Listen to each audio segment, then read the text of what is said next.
Okay, all right, let's do it. We'll get started.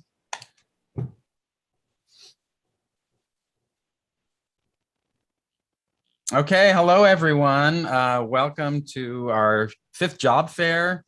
And today is very exciting because we are joined by folks from HBO Max. Noreli and Charles are here with us, and we're gonna learn a lot about kind of opportunities that HBO has, hiring entry-level people into their teams.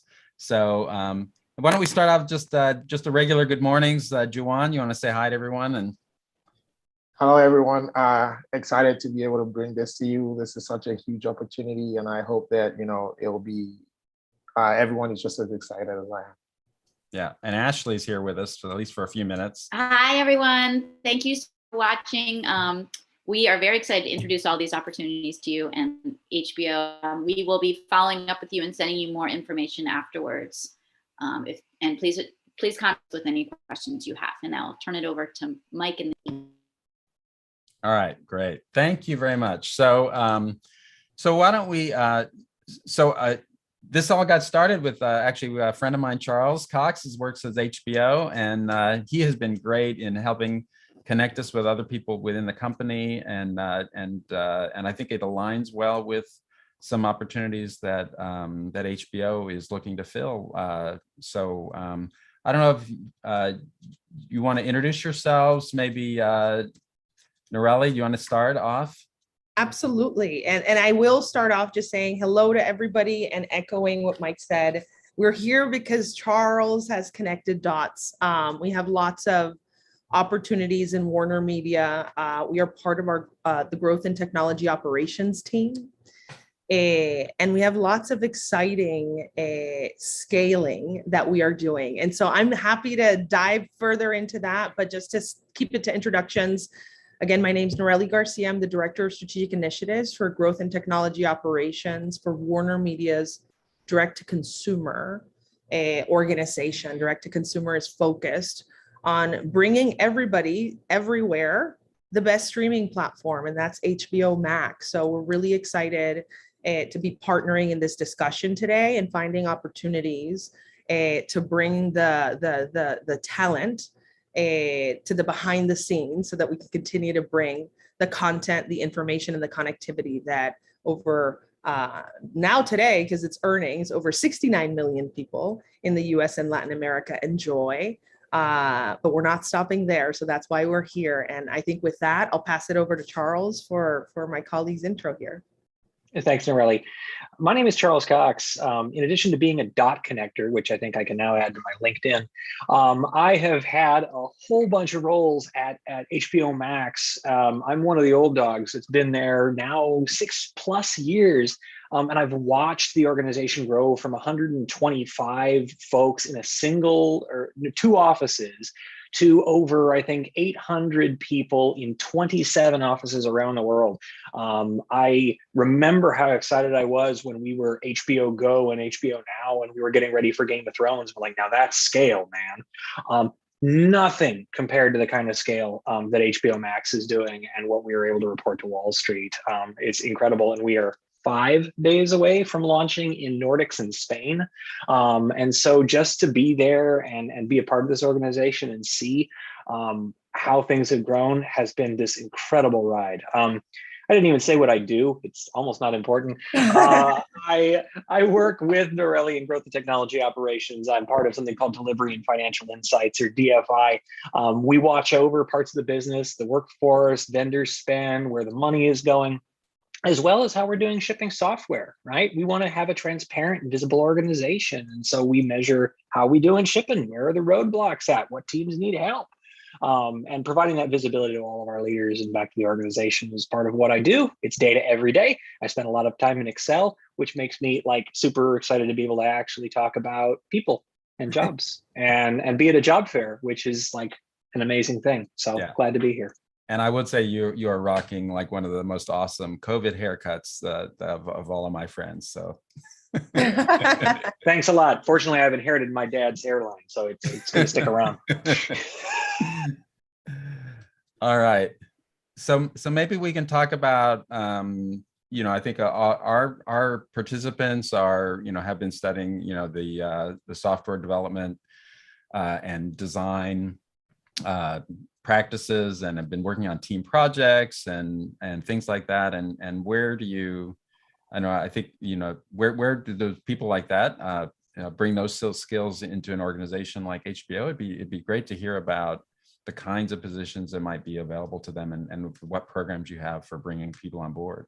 Yeah, well, we're really excited because I think the headline is, just this year, if you go to WarnerMedia careers and start searching, right, for those skill sets that you possess, whether it's on the front end, on the back end, whether it's on the program management side, there are about 150 jobs right now.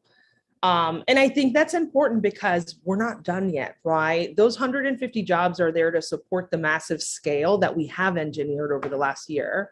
HBO Max launched as a streaming product in the United States domestically, right? So think that the 50 states and territories. And just this year, we expanded to 19 more countries in Latin America. And so this is not the Latin America team working on the Latin America product. This is a global, hybrid, globally distributed team of engineers, developers, quality assurance, data analysts, everything that is required to run a premium digital experience that carries content 24/7, including live, right? So the complexity and the challenge, but what we think of the opportunity to bring in more folks to support what is that journey is really, really exciting to us. So when you think about a WarnerMedia and our direct-to-consumer platform, you should think of the opportunities that exist domestically, which are primarily tied but not required around our hubs. And so for folks that are interested in kind of getting a scale of where those hubs are, they're in Hudson Yards in New York City. They're in Miami, and that's kind of our gateway to Latin America. They're right here where I am in the South in Techwood, where we have our Turner Broadcasting Systems, our CNN studios, Cartoon Network, all of our sports properties, Bleacher Report, March Madness, NHL, you name it. And then, of course, I think what comes to mind right away for folks, given the big blockbusters and the big movie premieres that we're bringing directly into your home, thanks to the innovation of this team, is our Burbank lot in California.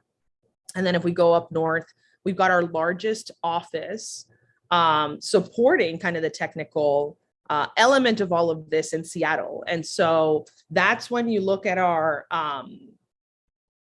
USA footprint. When you look at North America, you're adding Ottawa. And so I think my advice here is leverage the WarnerMedia career site, leverage the skill sets that you have, because the likelihood with 150 technical jobs and program management jobs open is that this is probably one of your best opportunities to not just find a role, but potentially multiple roles that you might be qualified for.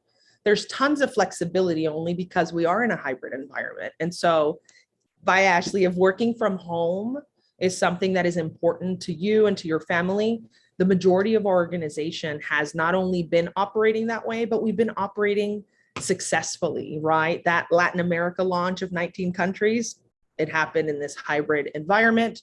And the switches that we're going to turn for Europe in order to bring the product to the first 6 European markets are also happening this way. People all over the world doing their jobs collectively, virtually, and coming together as appropriate and safely. And so I think it's a fantastic opportunity domestically, but there's also expanding international opportunities. So some of those jobs that are connected to our organization are in Stockholm, they're in Budapest, they're in Madrid, they're in London.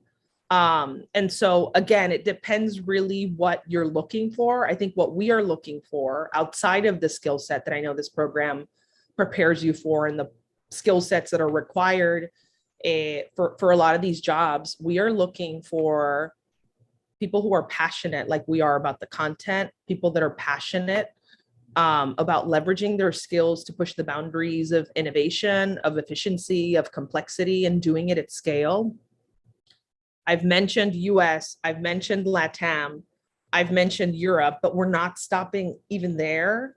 Our 5-year plan calls for us to be in 190 countries in order to reach the scale that could meet the demand of about 250 million subscribers. So if today we're nearly 70 million, this is just kind of not even halfway there to what we're projecting into the future. And so I know there's a lot of competition out there for your amazing talent, for your amazing skills. And we are aware of that. So, for us, bringing a culture of innovation, bringing a culture that is supportive of diversifying and getting more underrepresented communities into our pipeline is critical, because that's what our customer base is. That's what the growing majority, both domestically and particularly as we go internationally, requires of us. But it's really just our values, right? We are a media company that is powered by tech and the power of direct to consumer that moves culture through stories. So if that's something that you click with, that's what you'll find in any of these hubs or behind the screens of folks working to make this possible every day. So I'm going to stop there and just see if Charles wants to add anything. We have more info to share in terms of where to go, what to look for, but at a broad base that tells you a little bit about kind of what we're looking for, where you can find it, and really why from a long-term perspective. I'm happy to share some additional detail around kind of functionally where folks might find engineering focus and some of the specifics around how we work, because I think that's probably interesting to this audience. You've spent a long time and worked very hard working with your teams and coding and wondering, what would it be like to bring those skills to HBO Max? Would want you to know a couple of things. Number one, I've watched this team grow up, right, from the old size it was back when it was 100 people to now 800 plus. We've had to make a lot of shifts as we've gone. We've adopted scaled agile as a practice a number of years ago, and so we tend to work in small teams with daily stand-ups. We are checking in, reviewing, and deploying code all the time. We use a microservices architecture in the back end, which means you're working with systems like AWS, which is a great thing to be doing. It's a great opportunity to experiment and play with scale. On the front end, if you're a front end developer, we actually have a lot of interesting hybrids working on right now. You may have heard about our work with what was called UI, now known as WarnerMedia Ottawa. We have some interesting and very cool front end technologies. For folks who are interested about engineering details, right, we're talking primarily around JavaScript and high concurrency.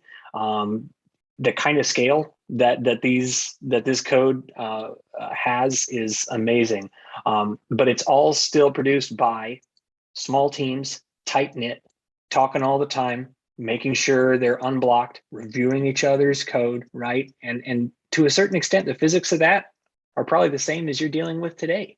There's specializations open in things like working with authentication, purchase, and identity. There's a content discovery piece that Noreli talked about, working with things like catalogs and metadata. There are data and analytics and telemetry roles, right? So if you're thinking about where you want to specialize in as an engineer, there are these micro specializations, really, really deep tech that are available. And there are roles available on all of these different types of axes. And the last thing I will say is it encourages me so much, because when we started this, as HBO Code Labs a number of years ago, we could only hire senior people. We had to, right? We only had a certain number of roles. We had to build technology from the ground up. But it's not like that anymore. Now that we have this scale, we actually have the opportunity for all the folks who've been here with that high seniority level to start teaching and mentoring folks. And so there's a deliberate effort to bring folks who are new to this career, who are reskilling, who are transferring their skills, who are looking to up level their career game. There's a deliberate push to say, hey, let's bring these folks into our organization, because the senior leaders and the engineers at the top are hungry to teach their skills and to raise up the level of everybody in the company. And so, going from it not being that many years ago to seeing that as part of our strategy, it's just so cool. And that's one of the reasons that we're here. That's really great to hear. That it's such a great alignment with our program. So thanks for hooking us up, Charles. So that one thing about I don't want to leave out the people in our program who are in the design track and working on designers. I'm sure you guys are also have roles for them as well as the kind of more technical roles as well. Oh, Noreli, you're on mute. I was on mute. We do. I was just aggressively agreeing on mute. Okay. So it's as much about the user experience, right? What we are building, and think about the fact that we've gone from providing a product from one language to then providing a product in Spanish, and then providing a product in Portuguese for LATAM. And now we're going to get to adding 16 different languages. And so that experience too has to be hyperlocal. It's got to speak to where we live, right? And so that user experience is critical because HBO stands for something. It stands for premium, stands for quality, but that's also evolving because with our direct to consumer scale, we are now more of a family brand too, which is not necessarily what people would think about when they would think of HBO content previously, right? And so how is that user experience different for kids or for parents? As we are entering the world of sports and live and interactivity converging, you have teams that are thinking about, all right, so Netflix gets to let you pick your chapter on this type of content. Are we going to do that? And so those questions are being asked, and those teams are putting that thought into it. And then now everybody knows this. We're in the age of social media where your customers will tell you exactly what they don't like and what they want. We have a nice long list. We just need the people to work on that because we are always here to make sure that the experience is a few steps ahead of what the brand is known for. And therefore we need the talent and the genius and the commitment and the dedication to keep what is a 24/7 right product running, not just smoothly, but better than the competition and reaching right those expectations that we have of fans and audiences. The sports audience is just as demanding as if you want to see, the brand new, episode of Succession, which, launched on Sunday or whatever that might be. So we have to make sure that our design, that our experience and that the features and enablement that we are capable of bringing to market, we are doing so, not just consistently, but better than everybody else. I don't know, Charles, if you want to add anything on the UX side of the house. Well, I was thinking a little bit about, what we have to do with HBO Max, right?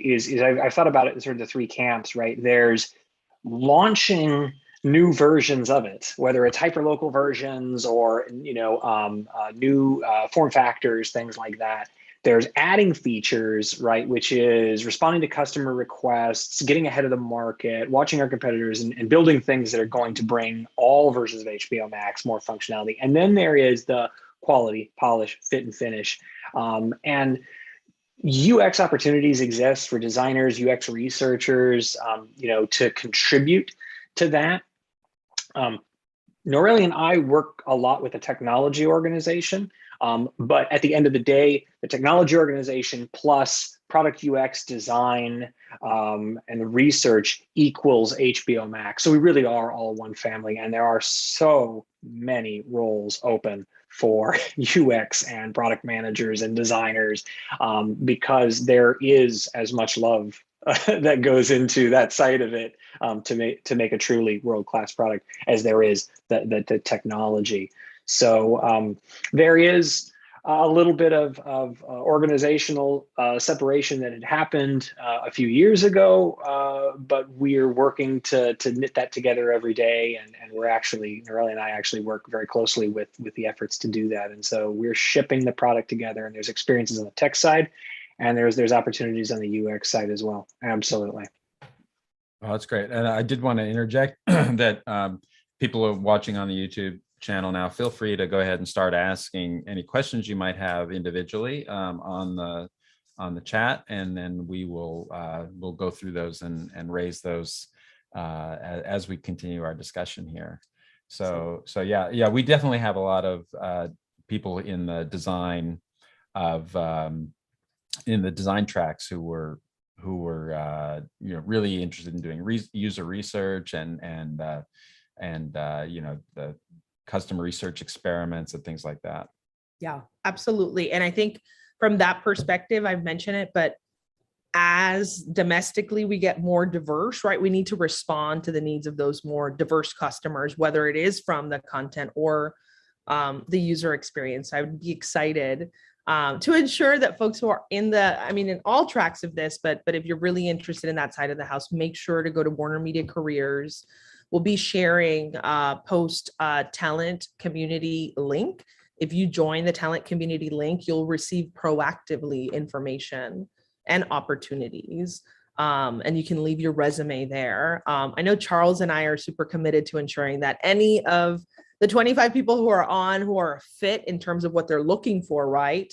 From a workplace, if this is there, we're here to help, right? We're here to make sure that we can make those connections.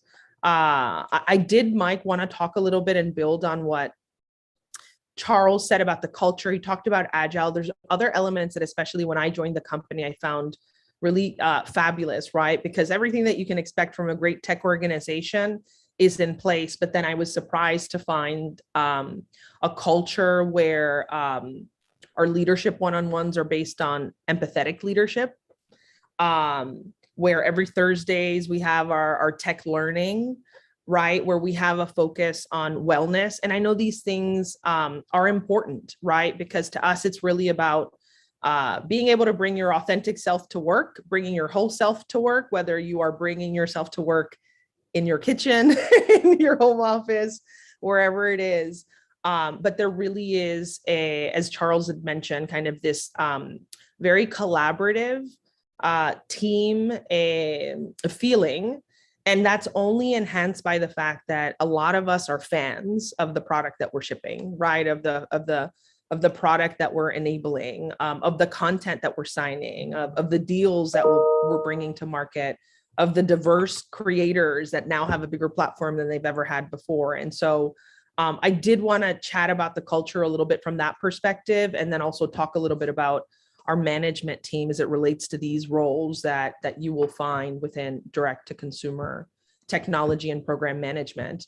But they're all rock stars, not because they're the bosses, but just because as you kind of look around the table and see what they're doing, these are the people that launched Xfinity for Comcast, and that digitized Condé Nast before, digital was a thing, and ran digital transformation for Accenture and worked for NASA. And, this whole giant combination of what I would think are all, technical rock stars, but what makes them super special is that they're great human beings. So whether you're on a team, on a train, whether you are working from home or coming into the hubs, I think there is a real great camaraderie. I don't think that you can create a high quality product and sustain that at the scale of expansion that we're going without the right culture, without the right leaders, and without the right commitment to workforce values as kind of the world changes around us. So I wanted to make sure that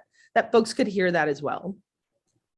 Great. Well, I hear, Charles, you said you had to get off the call in a little bit, but I do, unfortunately. Yeah, I'm not trying to do a pumpkin. I'm not sure if this is the question for you or not. I've just raised, someone was asking very specifically about, the kind of skills that we've been learning in the course, and was asking if HBO uses React, Vue, or Angular. It was a very technical question internally. I know yep. Technology stacks change all the time, and everyone is able to learn. But at the other hand, people like to know that some of the skills they've been working on would be applicable. At the risk of somebody hitting me with a frozen fish, for saying this wrong, I believe that our tech stack on the front end actually had React components built into it. So there was initially it was a homebrew solution. Yeah. And we actually built a React glue layer because that was sort of the most popular web framework of choice that we wanted to be able to cross-train engineers in to build on. Okay. Whether or not it's still there, React is probably the closest analog to what we use. Right. Okay. Great. And so like on the mobile apps, I don't know if you are revealing like what technologies used to build the mobile apps themselves, or just a curiosity of mine. Well, that's changing. So I don't want to underreport what's going on. Yeah. Part of what's changing is our acquisition of the UI company, which is now rebranded WarnerMedia Ottawa. They actually have a very advanced technology for front end presentation on low and high powered devices. So we're kind of in the middle of re-architecturing. And so I don't want to overspeak, but think JavaScript, think high concurrency, think React, and I think you'll be thinking along the right lines. Awesome. Okay. Yeah. And I know that if nothing else changes, but change itself is true in our industry. I know. I actually had a friend of mine. Every morning, he would actually go to the webpage of most popular programming languages and kind of watch him go up and down. And he goes, and I saw him fret about it. And I'm like, don't worry, man. Just pick something near the top. You'll be okay. Yeah, exactly. you don't have to pick the one and have it go forever. I want to say on that point before I disappear. One of the things that's been so encouraging is I've seen the amount of internal mobility that's happened. It's kind of lined up with this idea of which thing should I study and what should I do and so on and so forth. HBO Max is an organization, our technology organization. There's so many roles and it's growing and there's so much opportunity. I have seen folks who've been here for years switching jobs, switching managers, picking up whole new tech disciplines, upskilling, reskilling internally and moving, and it works. To have that emphasized and to say, this is a place where if you come here, you do not have to sit in the same seat. You do not have to do the same thing every day. And they really put their money where their mouth is, because I've seen folks change whole tech disciplines and they go and they say, this is awesome. I get to learn a whole new thing and still get this paycheck, and it's awesome, and still get to work with all of my buddies. That is just, it puts a huge smile on my face, and it tells me that this is an organization that delivers what it promises. And so think about where you are, think about where you want to be, but know that if you come here, it's a journey, and we'll support you along with that. So that's great. Thank you, Charles. Thank you so much, Charles. Thank you very much. Great to be here, and looking forward to hearing from each and every one of you as you find your dream jobs. We are here to support you. All right. Thank you. Take care. Okay, Noreli, back to you. Said you wanted to cover some things, and there are also questions here. So let me know if you want to. Yeah, no, let's go into the questions just so that it's helpful for the audience. Yeah. I think one really good general one here is just the process, so if you're chosen for an interview, what will the recruitment process be like? I think just like a general overview of like what is applying to WarnerMedia like? What should people expect the interview process to be like? Absolutely. I'm going to use myself as an example. So when I went through it, right, you identify that job that when you read it, it's like they wrote it for you, right? Or at least 60% for you. So if you've got 60% of the skills and it's an area that you want to grow, go ahead and apply. So that is the best thing. Be in WarnerMedia careers, look for those jobs, favorite the ones that call your attention, submit your resume for those that you want to pursue. Yeah. And I would also like, one thing we've been talking to people about is like, don't select against yourself. Like, if you don't have 100% of, I like what you said there, if you don't have 100% of every skill that they're looking for in an ideal candidate, you still might be a really, really good candidate, and then don't work against yourself by opting for the out. job. Absolutely. Exactly. And that's why I talked about culture too, right? Because this is about the skills, but once you have the skills and the table stakes, it really becomes about the candidate. And so I think with that in mind, just make sure that you get familiar with WarnerMedia careers, join the talent community, have a resume that puts your best foot forward. And to me, the only just like pro tip is scan it, make sure it's scannable, because that's typically kind of the process. Some of these jobs become high volume in terms of the amount of resumes received. So just make sure that you're doing your work, tailoring it there so that you can highlight the best of what you have to offer, and do not apply if you do not have all of the skills. If it is where you are going and you are on your way, make sure you have that courage, right, to move forward in that. So let's assume you have the courage. Let's assume that the resume is great and that you've got 60% or more of what's necessary to perform the job and to take on the role. You can expect to hear from the recruitment team saying, hey, you're a candidate. And so they'll do a screening call, and that's going to be with the recruiter, not with the hiring manager. That's going to be the person who technically is familiar with why did this hiring manager need somebody in the first place,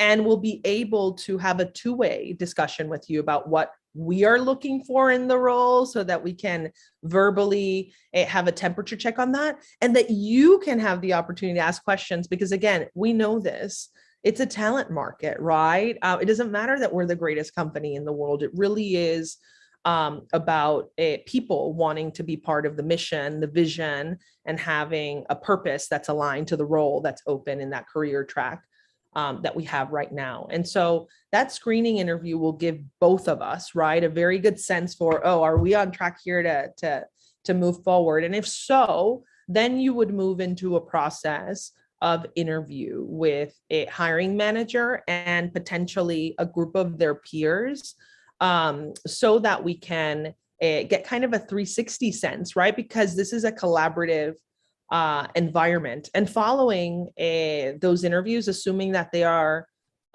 successful, you'll hear back from your recruiter so that we can talk through the elements of what an offer would be if you're chosen, right? And then you really just get into that phase of it. It's really a process that it depends on the role and on the situation, how long it takes. But if you're the right candidate, we want our candidates in place yesterday. So it's the best time to do it, right? And especially with it being the end of the year and October having been kind of, the program completion, it's a really interesting time, because typically this is kind of, Charles and I talk about it, this is like spring thawing. But of course, we know that come spring, the hiring market gets kind of more crowded, right? More people who've received their bonuses are looking to switch from companies. People graduating are looking for that opportunity. People who are looking to graduate now, right, are trying to get their things locked in for the spring. And so I just really encourage you to take advantage of the time, because you might have the edge, right, to that general cycle that we typically feel. And that doesn't heat up for a while. And so if there's 150 open roles and some of those apply to you, and there's less people applying right now than there will be come spring, it's really a nice edge to at least highlight. Oh, that's great. Yeah. We're getting a lot of questions about like locations, working in Europe, citizenship requirements, working in Ottawa. We're working for the Ottawa office, and maybe you can talk a little bit about like how much flexibility and diversity of like for people of different nationalities to apply for, or Americans to apply for different European roles or Canadian roles. We're working with those groups and things like that. Yeah, well, there's of course complexity when it is, I am here and I want the job in an international, but that doesn't mean that it is impossible, right? That's why it is there. So you're not disqualified if you're not sitting in the region where the job is offered. If you do have, line of sight to how you can be there, then that puts you in the same edge, right? Because then it's not, how do we get this employee over there? It is more of this employee competing with folks that are available. I would encourage everybody who is interested to go forward and apply, because the HR process is there to support whether there would be, if you are the candidate, how we get this candidate to where we need this candidate to be. And also, if the candidates are not interested in being in Europe, but they want to support the Europe launch, we have hundreds of people doing that today, right? And while they're supporting from the US, they went to Europe for 2 weeks, right? Because, and we're talking about a large band of people, right? That because it is a pandemic, but it is still an important launch, We've got about 40 people from the engineering team that are putzing around in Stockholm and Madrid and the whole thing to make sure that we're locked in. So again, if you are interested in kind of the international element, don't only limit yourself to applying to an international job. Know that there is international scope in domestic roles and that there is complexity, but not impossibility. If you are the candidate and we don't have that candidate, I am sure that through HR, we can find ways of identifying that process. And I would be happy, Mike, to find that out and also provide it as a follow-up proactively, so that those folks that are kind of interested, right, in that type of opportunity can have access to the information. Yeah, the questions were kind of specifically like, are there UX positions in Europe, and then how would American citizens apply to those if there were? Another one was UX positions in WarnerMedia, Ottawa. Are they open to U.S. residents or only for Canadians, I guess? Yeah, that's a great question. I'll get back to folks, but I will say that in my cycle of hiring for growth and technology operations program manager, I had a former colleague from Chile who was qualified, applied to the job. And so there was going to be complexity to go through an international kind of, process. Right. But that didn't stop us because it's really about the talent, right? It's about the talent and you find the way. And so I'll look for that process and get back to folks. If you want to find out very quickly if there are UX jobs in Europe, just check out WarnerMedia Careers. You can do it by region. You can search by title. And so just start, and that will grow. I will give folks the heads up that we're not going to be done with the 150 jobs. There's probably about that same amount or more coming next year, right? So if this cycle is not your cycle, favorite WarnerMedia Careers, sign up to the talent community so you can proactively get communications that give you visibility to opportunities that might be within the line of your skill set. Great. There's another question about software engineering knowledge, I guess, and just whether there are roles that are for people who are not necessarily. She was talking about 25%. Like, how much in software engineering do you need to know to be considered? I think maybe this question is about roles that are maybe not primarily focused as a software engineer, but in adjacent roles that are also available, like program management and things like that. Yeah, I mean, I'm in a program management and change management role, right? And I'm not an engineer and I haven't done the amazing work that you all have. And so there are others like me, right? Because we do know that there is an art and science to this, and it is that combination and that blend coming together. My tip there for whomever asked the question is, live with the job description, right? Internalize that. Because if you find that, I mean, let's just talk visually, that it's 3 paragraphs and 2 of those apply to you, right? And there's just a couple bullet points where it's like your willingness to learn is something that you've already demonstrated by being a part of this type of program. And learning is something that it doesn't matter if somebody checks the 100 boxes, we're all still learning, right? We're learning every Thursday. We have to learn every quarter. You just have to learn to be able to thrive in an environment that's constantly changing. And we've never been in a more competitive environment, so we cannot sit on our laurels. So if you think about, I've got 60% of this covered, go for it, because everybody is going to have to learn something.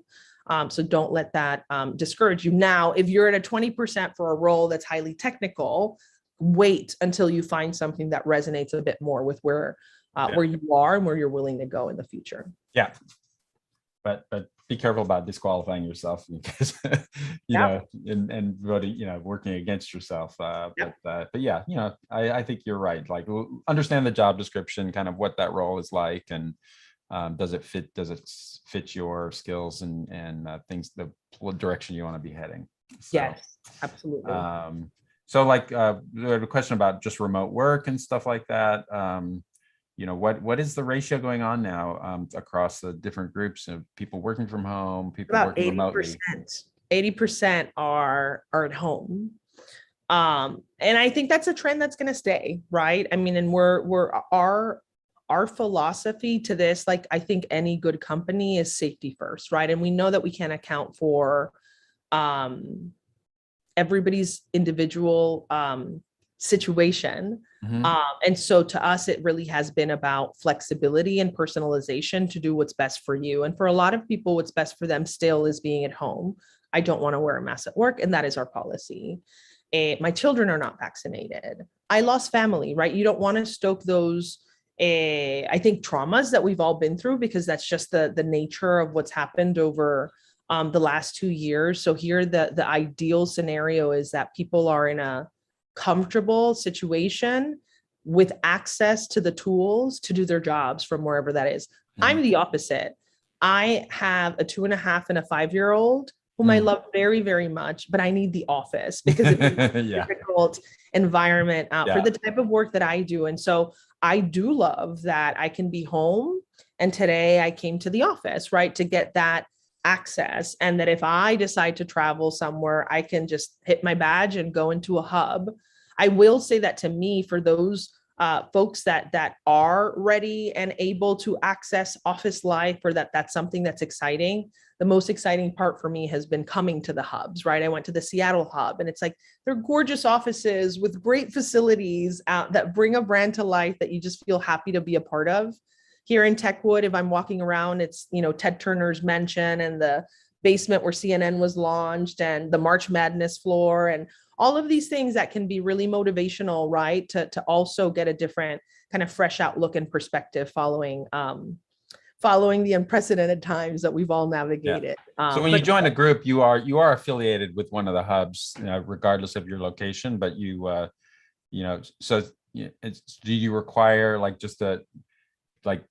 going into the office occasionally, or is that or could you literally live in North Dakota and work in the so hub? the easiest answer is, to get hired, you want to be close to a hub or flexible to be by a hub, only because that's kind of how the policy still is, right? Like the whole infrastructure is there. So that will make you a kind of a faster candidate in that. But if you are in North Dakota and you are qualified for a job somewhere else, you apply for it, right? And then here is where the abstract Lou comes in, which is the recruiters, the talent attraction community, the hiring manager saying, hey, great candidate, not by a hub, great candidate, pass all the interviews, great candidate. And so we really are looking for the right talent. And as I said, it's about 80% of folks that are at home. It's about 20% that are coming in. And we are constantly taking temperature checks to see how many people want to come in 3 times a week,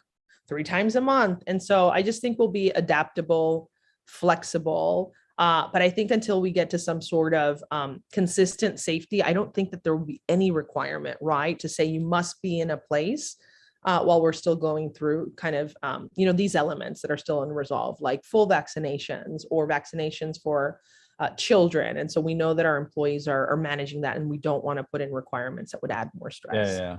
Yeah, but I know your work experience is definitely enhanced by being able to see people in person and be able to go into the office. And it's been amazing. I mean, we're doing a Harry Potter screening on the lawn tonight at 6. And so there's just, I mean, to me, the brands coming to life and calling us back into the hubs actually has become kind of like the only social things that we do outside of eating. I know that sounds horrible, right? But it's like, because you're in your pod, you're in your space. But being able to say, okay, yeah, let's go see Harry Potter, and everybody will be wearing masks, but we'll be outside. And those types of activities are part of the culture. So I think that's always exciting. So is the Hudson Yards location, is that in that new high rise that went up there, or?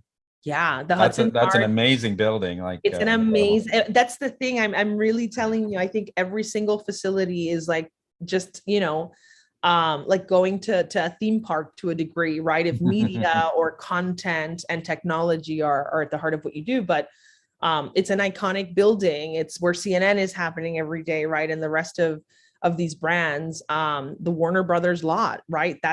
We have tech people sitting there today. We just opened up in Singapore, and that hub is just, so you see all of these assets that are really part of the work experience, right? It's part of the perks. Yeah. Okay. Did you, Joan, did you see any other questions that we wanted to cover? You're muted. Yeah. So yeah, someone was asking a question about if there was a training period for new hires, especially more junior people, or they're just expected to like be productive from day one. Yeah. So, I mean, I'm going to get to the heart of the question and then I'll answer the question, which I think is we expect everybody to be in learning mode, right? Right from when they begin. Even if, again, you get to that 100% of the criteria, we're human. It's a brand new culture. It's a brand new role. And so I wouldn't call it a training period. I would call it our onboarding period, right? I was in my onboarding. Probably for what I would consider about 3 months in the sense of discovery, relationship building, process, training, learning my ecosystem, my team, my trains, the tools, the processes. How do I report incidents, right? Whatever, wherever I sit, I was in that process of learning, but we're really, really focused on one, having a buddy when you get in, that's not your boss, right? So that you can figure out your own way and have kind of that place of support. And then two, I mentioned, we know people leave companies because they leave their relationship with their manager primarily. So we're super focused on that. That's why I mentioned empathetic leadership, right? So the hope is that any new hire who comes in is coming into a nice onboarding experience. And we know that that takes time. And then, yes, we always expect productivity, but that's why you're here too, right? Because we want to be able to have, make a contribution with our skill sets. I just think that comes very balanced with an employee's onboarding, their training on these elements, and the manager is there to support. And then you go into the general cycles of performance evaluations, support and learning, coaching, mentorship programs, access to learning. I mean, all of that is there to be self-directed as well, which I think is kind of cool for folks that want to be able to pace their learning or say, you know what? I've got the job. I get it. Now I want to do a nano degree, right? And I'm going to put that into, and so we have all of that there to create an environment where folks feel supported, because it'll always be a learning curve no matter what company you join. That's amazing. And I did have a kind of like personal question that, I've had echoed from some participants. We've trained people in like software development, we've trained in UX, but there's a lot of people in our program who either worked in education, social work, who are great with people. And some of them like the kind of role that you're in now, which is like project program management. And, I was hoping you could speak a little bit to that as to what will make a candidate successful interviewing or going through that process to get hired for that role. Yeah, I think, listen, the direct to consumer organization is direct to consumer engineering and program management, right? Because we need to manage the entirety of the work and the sprints and the delivery. And so for people who are interested in program management, there are so many roles, right? So I really do think the things that make you stand out, one, being certified is terrific, right? And so whether that is through this program, to some other program, through the Change Management Association, through the Program Management Association, having your certification and or experience in place is great. Have your examples, right? Be ready for that recruiter call, be ready for that hiring manager call. If you want to be a program manager, what are the examples of successful program management? Or if you're devoid of that experience, what are the principles and how do you want to apply them to what you understand that's in the job description? Why do you want to manage?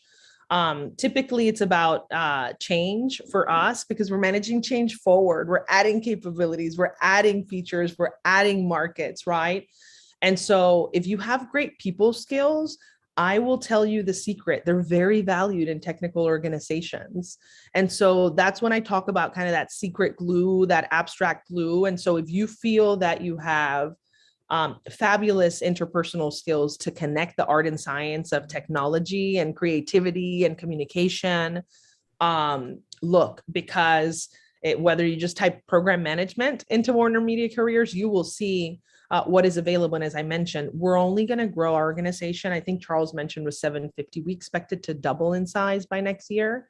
And so a lot of what you'll see today is not the tip of the iceberg of everything that will be available. Then last tip on that front is I always think when you want to find something, just look up, see who's done it and what they have on their resume. So if Jason Press's career, who's our boss, right, and he did this and he did this and he did this, if that's inspiring to you, look for those leaders, look for those organizations, and look for those opportunities.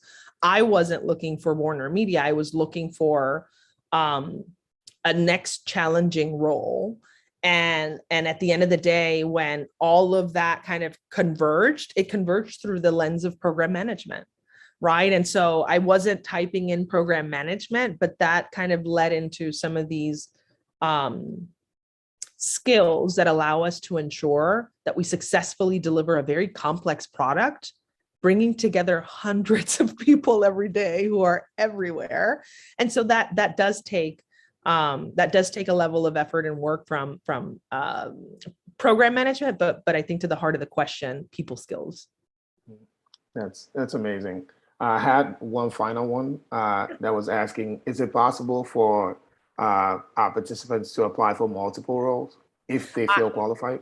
I would not only say that you can, I say that you should.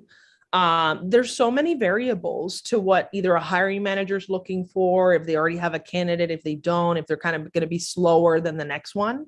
So if you find 20 jobs, take the hour to apply to the 20 jobs, because your odds are going to be better if you find 3, if you find 2. I want to make sure that the myth of don't apply to 2 jobs because then they're going to think that you're not committed to one. That's not true. So if that's in your head, get rid of it. If you find things that are that work for you, I will share this. One of the recent hires that I had, somebody had to wait 5 months because I was committed to ensuring that we had a diverse slate, and we didn't. And it took us a long time to build it. It took us a long time to go through the process and make sure it was equitable for everybody. And that's the person who's joining my team on Monday, somebody who waited 5 months, right? I'm not encouraging people to stay in the process that long, but you never know what's working behind each requisition, behind each hiring manager, how it can turn out. And so just do what is best for you, which is increase your odds, follow up, and leverage the resources that are available. Folks who haven't joined this call today may not be aware of the talent community website, may not be aware of the term direct consumer technology, engineering, program management, right, to do the search, may not be aware of the hubs where we actually are unless you go and do that research. So you have a leg up. It's a matter of connecting it to what really resonates with you. Noreli, do you mind if people say hi to you on LinkedIn? Or oh my goodness, not only I would love to help each and every one of you if any of this resonated, whether you have more questions or not. Please connect, follow, send an email. I would love to personally be connected. That's nice. That's great.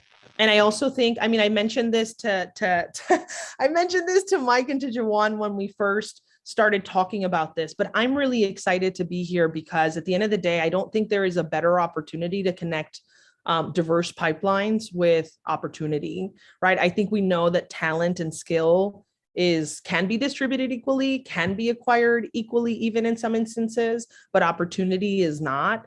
And so here is a chance where the opportunity is so big, not as a pitch, only because that's the fact, right? DTC has not hired 150 people in one swoop in a very long time.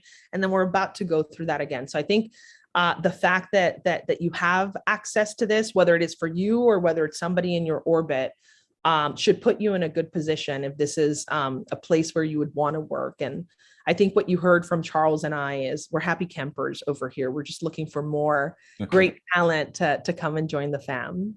That's very friendly. Thank you very much. So, well, did you want to cover anything else, Noreli, before we kind of wrap up? I don't know if we kind of interrupted you with questions. And no, this is what I wanted discussion, right? It really is what's helpful for you. I think the top points are WarnerMedia Careers, talent community website, search it. We've shared the link, and I'm happy to connect with each and every one of you. And I congratulate you all because I know you are the cream of the crop of the program. So I'm really excited to be able to get to meet you all virtually.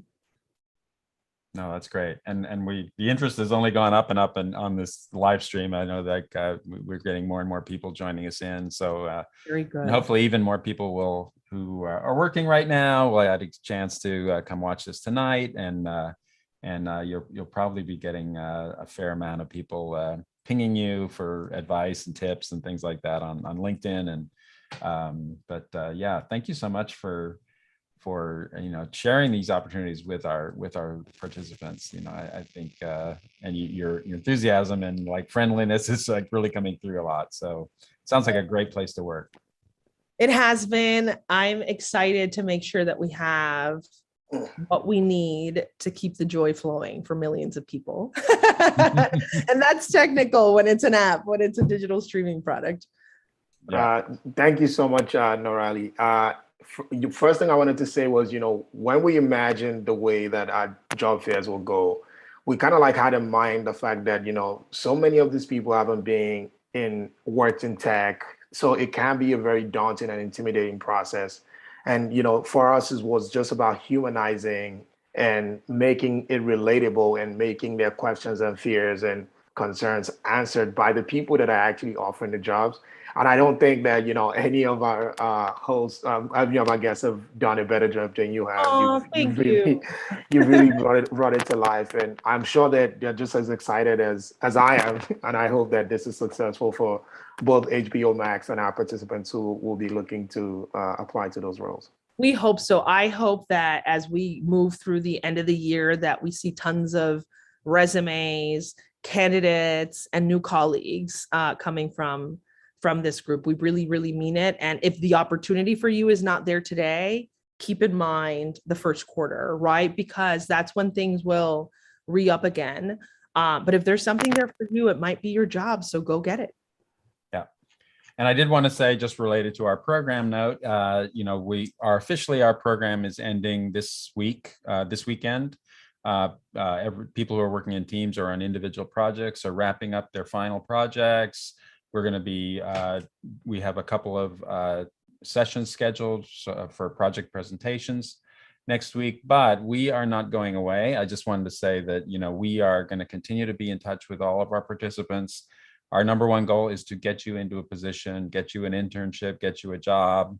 And we're going to continue to work on things like job fairs, resume and LinkedIn, counseling and helping you kind of put your best foot forward. We'll be issuing completion certificates that can go right onto your LinkedIn profile. We developed something where that can show up on your LinkedIn if you completed the phase 3, a significant phase 3 project, and we'll be sending those out. So that's what's going on with our program. So we're not going away. And if you didn't get your question answered today, you can definitely follow up. Noreli's invited you to send her an email on LinkedIn, and if you can't get an answer, like, you can send us a message on Slack, and we'll connect you more directly. So anyway, so thank you so much, Noreli. This was really awesome and very fun. It was fun for us. We love talking about, I think, that the best unknown story, which is everything that's going on behind the scenes. So I'm really excited that we got the chance to do that and to connect, and super proud of everybody. Congratulations. You're almost there. Yeah, definitely. Yeah. Very good. Well, okay. Mike, thank you so much. Have a beautiful day.